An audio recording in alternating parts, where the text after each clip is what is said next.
It's the top of the hour. You're watching the news on Sansad TV. I'm Teena Jha. These are the headlines this Saturday evening.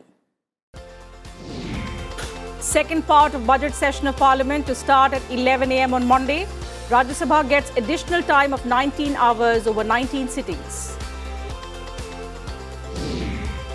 Prime Minister Modi dedicates to the nation new building of Defence University in Gandhinagar, emphasises need for scientific education and training for police. Bhagwant Mann meets governor to stake claim to form government in Punjab. Pramod Sawant also told to continue as caretaker chief minister in Goa. Government amends census rules to allow citizens to give information online. Door-to-door enumeration also to continue as before. Russian army draws closer to Kiev. Work to repair damaged power line of Chernobyl power plant also begins.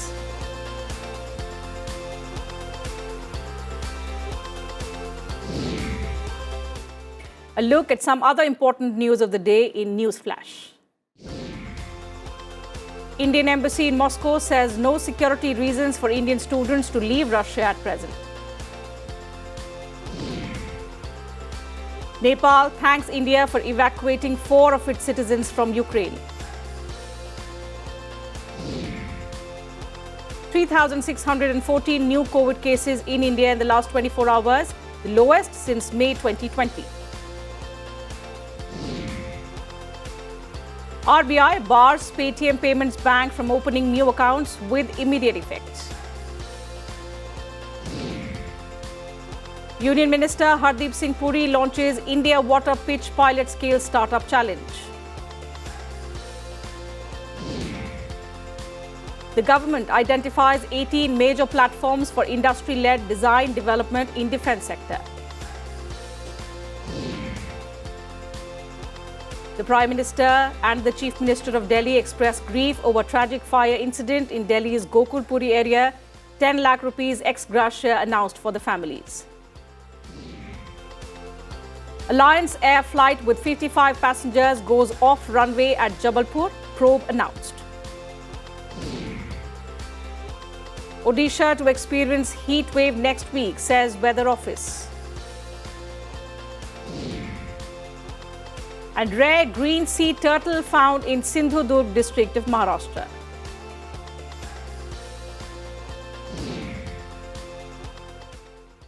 The second phase of the budget session of Parliament will start on Monday. Both houses will have simultaneous proceedings from 11 a.m. to 6 p.m. in view of the decrease in COVID cases. Rajya Sabha will have 19 scheduled sittings. The House will get 19 hours of additional business time over the earlier scheduled time. In all, the upper house will get 64 hours, 30 minutes to transact legislative business and taking up issues of public importance. 4 days are for private members' business as well. The question hour will be for 1 hour, while the 0 hour that was curtailed to half an hour in the first part of the session will now be restored to its full 1 hour time. The budget session resumes after a 30-day recess in which the department-related parliamentary standing committees or the DRSCs examined the demands for grants of various ministries and departments. Rajya Sabha Chairman M. Venkaiah Naidu is likely to give an account of the working of the department-related parliamentary standing committees on Monday also. And the government has amended census-related rules. It will enable people to provide information through online means in the upcoming census if they wish so. They can also answer questions both on paper and electronically. Under the Census Amendment Rules 2022, door-to-door enumeration will continue as before. The door-to-door gathering of information and updating of NPR was to be completed between 1st April and 30th September 2020, but was postponed after the COVID-19 outbreak. The government is also yet to announce the new schedule, and under the new rules, respondents themselves will be able to fill, complete and submit the census-related information. The Employees Provident Fund Organization, or the EPFO, has decided to reduce the rate of interest on Provident Fund deposits. On Saturday, it announced that the rate of interest will be reduced from 8.5% to 8.1% for 2021-22. This is the lowest since 1977-78, when the EPF interest rate stood at 8%. Moving on, Prime Minister Narendra Modi inaugurated the 11th Kale Mahakuma in Ahmedabad on Saturday. He also delivered an address on the occasion. Kale Mahakuma was started in 2010 in Gujarat with 16 sports and 13 lakh participants by the Prime Minister Modi, when in fact he was the state chief minister.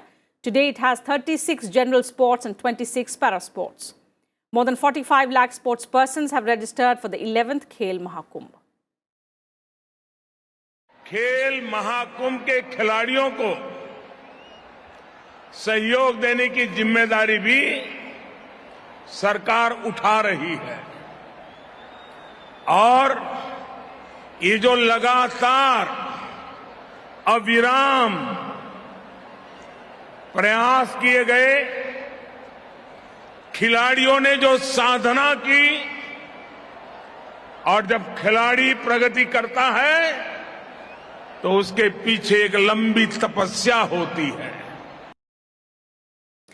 Policing today needs soft skills that emphasize negotiation in a democratic setup.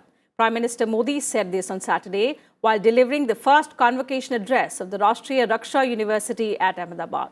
The Prime Minister also dedicated a building of the university to the country, underscoring the need to change the image of the police and the security personnel. He noted the humane work by the police personnel, especially during the pandemic. किस प्रकार से technology का उपयोग करते crime किया जाता है और किस प्रकार से टेक्नोलॉजी के उपयोग से क्राइम डिटेक्ट किया जाता है, ये ट्रेनिंग सिर्फ सुबह परेड करना, फिजिकल फिटनेस, इतने से अब रक्षा क्षेत्र का काम नहीं रहा है. कभी कभी तो मैं सोच रहा हूं मेरे दिव्यांग भाई बहन शायद फिजिकली अनफिट होंगे तो भी अगर रक्षा शक्ति यूनिवर्सिटी में ट्रेन हो जाएंगे तो वे भी रक्षा क्षेत्र अंदर शारीरिक अक्षमता के बाद भी ट्रेनिंग के कारण, मानसिकता के कारण बहुत बड़ा योगदान दे सकते हैं. The Prime Minister also held a road show in Gandhinagar, his second such event in the state in the last 2 days. The road show was conducted between Degam town in Gandhinagar district and the Rashtriya Raksha University at Lavard village. Hundreds of people lined up the streets to greet the Prime Minister along the 12-kilometer route of the road show. Meanwhile, Aam Aadmi Party leader and Punjab's designated Chief Minister Bhagwant Mann met Governor Banwari Lal Purohit and staked claim to form the government in the state. After meeting the governor, Bhagwant Mann told that he handed over the letter of support of the MLAs to the governor, which has been accepted. Bhagwant Mann was elected the leader of the legislature party in the party meeting, which was held in Mohali on Friday.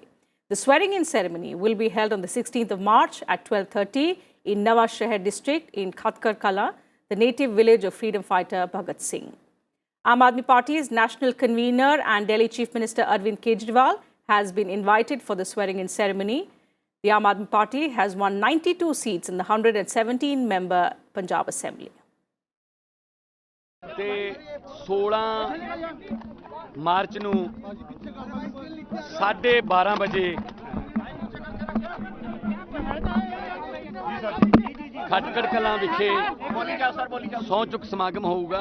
16 March ਨੂੰ 12:30 ਵਜੇ ਤੇ ਪੰਜਾਬ ਦੇ ਸਾਰੇ ਲੋਕਾਂ ਨੂੰ ਸਾਡੇ ਵੱਲੋਂ ਸੱਦਾ ਪੱਤਰ ਹੈ.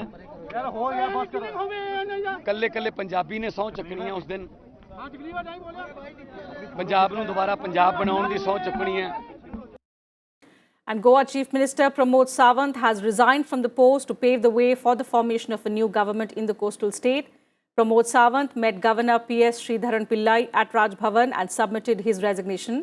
The governor has asked him to continue as caretaker chief minister till the new government is formed. He said the date for stake claim to form the new government has not been fixed by the party yet.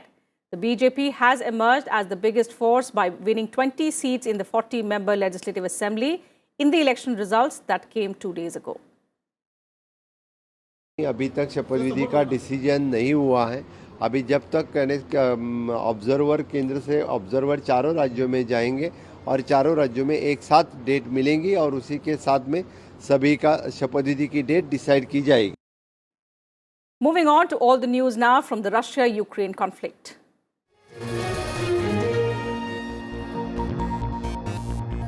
Russian rocket attacks destroyed an airfield in Kiev region, while a mosque housing 80 civilians was shelled in Mariupol, according to news agencies on Saturday. Ukrainian President Zelensky said the war had reached a strategic turning point, even as authorities urged people to seek shelter. Here's the latest report. The famous church of Volnovakha city of Ukraine. War has reduced the city to a pile of rubble and debris. The epicenter of the conflict, capital city Kiev, is witnessing fierce exchanges of gunfire at the outskirts. Experts say that though the Russian forces have come quite close, bringing the battle inside the town can be counterproductive for the country. Meanwhile, the UNSC meeting saw a bitter exchange of words between Russia and the US. Russia accused America of working with Ukraine to wage a biological war against it. America countered the charge, calling it misinformation being spread by Russia and China. The US also said Russia is using excuses to unleash biological weapons against Ukraine. We're going to hit Putin hard. Back in America, President Joe Biden said there will be no war with Russia. We will not fight a war against Russia in Ukraine. Direct confrontation between NATO and Russia is World War III, something we must strive to prevent. But we already know Putin's war against Ukraine will never be a victory. On Friday, Russian President Vladimir Putin met his Belarusian counterpart Alexander Lukashenko. The message was that Ukraine has been the aggressor. In another meeting, Putin gave permission to mercenaries to fight along with Russian forces, going back on his earlier denial that mercenaries will not be recruited. Amid all the war optics, people are working hard to survive, with everyone pitching in. Like this Sikh gentleman on the Polish border, and these clowns with a vital and timely message. And we want people to make love, not war, ever again. Make love, not war, huh? Bureau Report, Sansad TV. Meanwhile, India has told UNSC that it is important to ensure full and effective implementation of the biological and toxin weapons convention after reports emerged of biological activities relating to Ukraine. India's permanent representative to the United Nations, T.S. Tirumurti, shared a letter that said India would like to underline the importance attached to the Biological and Toxin Weapons Convention, the BTWC, as a key global and non-discriminatory disarmament convention prohibiting an entire category of weapons of mass destruction. So as millions of women and children flee across Ukraine's borders, concerns are now growing over how to protect the refugees from being targeted by human traffickers. The police in Poland detained a 49-year-old suspect on rape charges after he allegedly assaulted a 19-year-old Ukrainian refugee. He lured with offers of help over the internet. In Berlin, the police are warning women and children on social media in Russian and Ukrainian cities against accepting offers of overnight stays and urge them to report anything suspicious. A 2020 European Commission report estimates human trafficking is a 29.4 billion euro industry. Sexual exploitation is the most common crime in the 27-nation bloc, with 3/4 of all victims female and every fourth victim a child.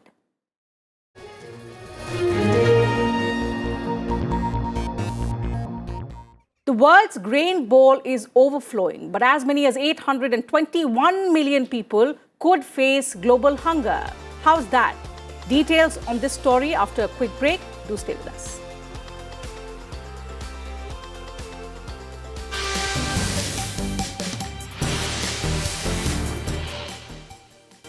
Thanks for staying with us. News now from across different states. The one-week budget session of the Nagaland Assembly will begin on 19th March. The session will start with the Governor, Jagdish Mukhi's address. The Deputy Speaker of the Assembly will be elected the same day. Chief Minister Neiphiu Rio will present the state budget for 2022-23. Union Minister Giriraj Singh launched the new methodology for sending SMS under the Swamitva scheme to MPs and MLAs to inform them about the launch of drone flying in their constituencies. The new methodology will help in the wider reach and transparency of the scheme.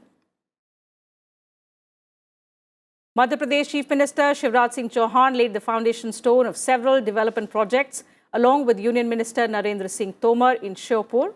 He also launched a special Saharia tribal housing project under the Pradhan Mantri Awas Yojana. Goa Chief Minister Pramod Sawant paid tributes to the first state Chief Minister, late Dayanand Bandodkar, on his birth anniversary. He said Bandodkar opened primary schools in all villages, due to which Goa has a high literacy rate today. Karnataka Congress leader CM Ibrahim resigned from the primary membership of the Congress. He submitted his resignation to interim President Sonia Gandhi. He wrote that despite many reminders, there has been no change in the party. The Odisha government has joined hands with NABARD to increase fish production. Under the agreement, NABARD will help in building infrastructure, for which an initial fund of 119 crore 80 lakh rupees has been sanctioned. CBSE has declared the Term 1 results of Class 10 students. The exam results can be accessed on the CBSE's official website. The scorecard has also been mailed to the respective schools. The Term 1 exams were held from 30th November to 11th of December last year. And some more news now from across the globe.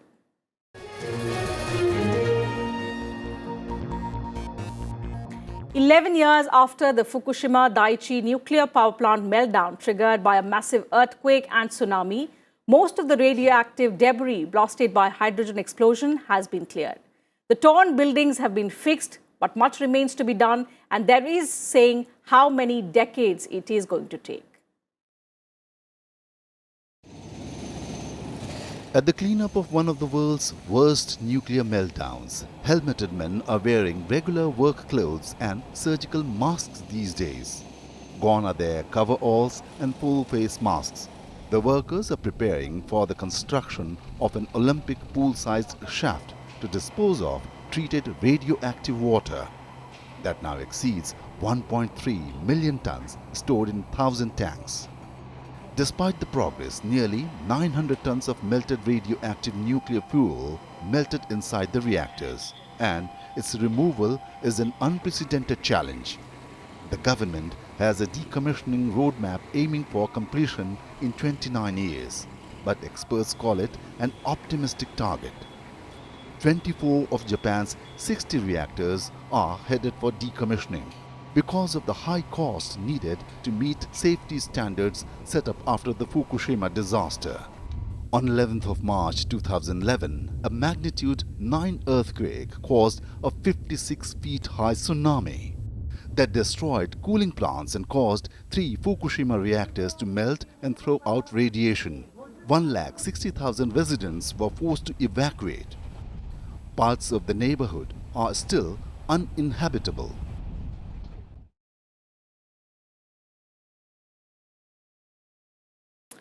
Hunger is rising across the globe. It was increasingly slowly even when the pandemic hit, but now the conflict in Ukraine has thrown up new challenges that could lead to 161 million people more facing hunger than before the COVID pandemic hit.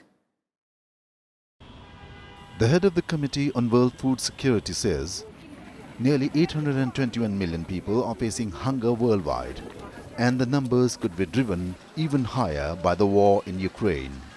The area of Ukraine and Russia are one of the main producers in the world of grain and other raw materials for producing fertilizers and on energy. And all those are factors that indeed impact heavily on the prices of food. Not just on the availability of food, but on the prices of food. So unfortunately, we will need to be cautious, but we can see an important impact on food security globally. Speaking virtually at the conference, Bangladeshi Prime Minister Sheikh Hasina urged collaboration amongst countries of the Asia and Pacific region to ensure food security. For ensuring food security in the Asia and the Pacific region, I would like to suggest number 1, collaboration among countries of the region in the field of agriculture research and education should be enhanced. Second, number 2, transfer and sharing of cutting-edge technologies like biotechnology, nanotechnology, and robotics in agriculture sector need to be strengthened among FAO member states in the region. Bureau Report, Sansad TV. Some more updates from across the world. Fuel prices have risen dramatically across Europe. In Germany, the situation is threatening the existence of the transport and logistics industry. The war in Ukraine has raised fears of supply disruptions, leading to the rise in prices. The conflict is also impacting availability of drivers as Ukrainians are going back home to defend their country. More than 70% of the fuel supply in Germany is transported by trucks. Demonstrators marched through Albania in a third day of protests against recent price hikes. The government has imposed price controls on fuel and urged Albanians to use their cars less after fuel prices rose 50% last week. In at least 6 cities, protesters temporarily blocked roads and in some cases scuffled with the police.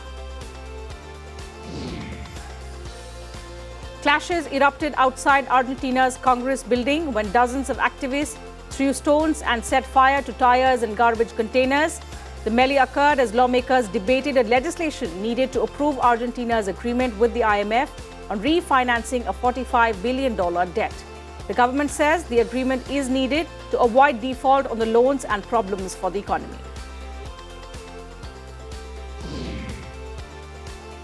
Propelled by surging costs for gas, food and housing, consumer inflation in America jumped 7.9% over the past year, the sharpest spike since 1982.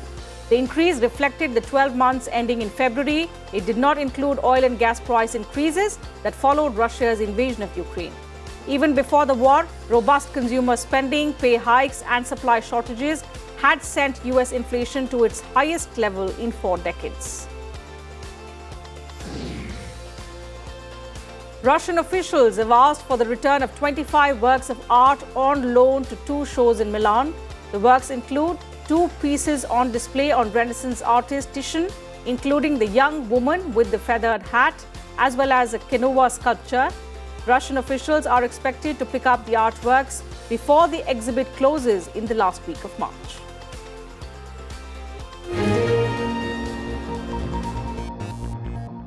And time now for all the sporting action.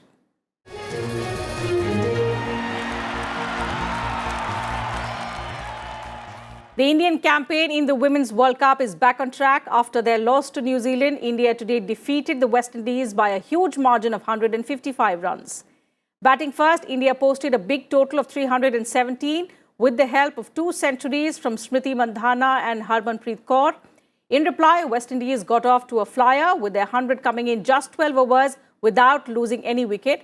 However, with Deandra Doughton out on the same score, the Indies faltered miserably, losing all their 10 wickets within the next 62 runs. Opener Smriti Mandhana and former captain Harmanpreet Kaur were the stars for India today. India were in a bit of bother when these two got together and completely changed the course of the match. They added 184 runs for the 4th wicket. Player of the match, Smriti Mandhana, made 123 off 119 balls with 13 fours and 2 sixes, while Harmanpreet Kaur made 109 off 107 balls with 10 boundaries and a couple of sixes as well. Jhulan Goswami has become the highest wicket taker in Women's World Cup history. The veteran Indian pacer achieved the feat during the match against the West Indies in Hamilton. She dismissed Anisa Muhammad to achieve the feat. With her first wicket of the game on Saturday, Jhulan took her tally of World Cup wickets to 40, overtaking the 34-year-old record of 39 wickets by former Australia cricketer Lynn Fulston. India were all out for 252 in their first innings in the pink ball day-night test match against Sri Lanka that started in Bengaluru today. Choosing to bat first on what is turning out to be a difficult track, India crossed 250, thanks mainly to Shreyas Iyer, who made 92 off 98 balls with 10 fours and 4 sixes.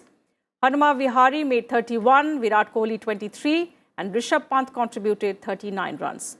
Sri Lankan spinners took 8 wickets amongst them. Batting first after winning the toss, Australia are 251 for 3 at the end of day 1 of the second test against Pakistan being played at Karachi. A 159-run third-wicket partnership between Usman Khwaja and Stephen Smith put Australia in a solid position going into the second day of the test. Khwaja, who was born in Pakistan but plays for Australia, was not out on 127 at the end of play. Smith again could not pass the 70s, getting out on 72 towards the end of day 1. Talking about hockey now, FIH Pro League match between India and Germany ended in a 1-1 draw in regulation time. For the bonus points, a shootout was held where the Germans prevailed 2-1. With this, India has now got 10 points from 5 games with 3 wins, 1 draw and also a loss. India is placed third on the table behind Argentina and Netherlands. On to badminton now, with 8th seed Shrikant losing to top seed Victor Axelsen of Denmark. Lakshya Sen is the only surviving Indian left in the singles draw of Super 300 German Open. Shrikant lost to Axelsen 10-21, 21-23, while Lakshya Sen beat compatriot HS Pranoy in straight games 21-15, 21-16. Lakshya will now play Axelsen in the semi-finals.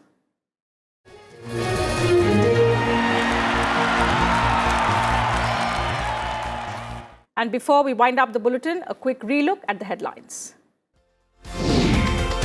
Second part of the budget session of Parliament to start at 11 a.m. on Monday. Rajya Sabha gets additional time of 19 hours over 19 sittings. Prime Minister Modi dedicates to the nation new building of Defence University in Gandhinagar, emphasises need for scientific education and training for the police. Bhagwant Mann meets Governor to stake claim to form government in Punjab. Pramod Sawant told to continue as caretaker Chief Minister in Goa. The government amends census rules to allow citizens to give information online. Door-to-door enumeration also to continue as before. And Russian army draws closer to Kiev. Work to repair damaged power line of Chernobyl power plant also begins.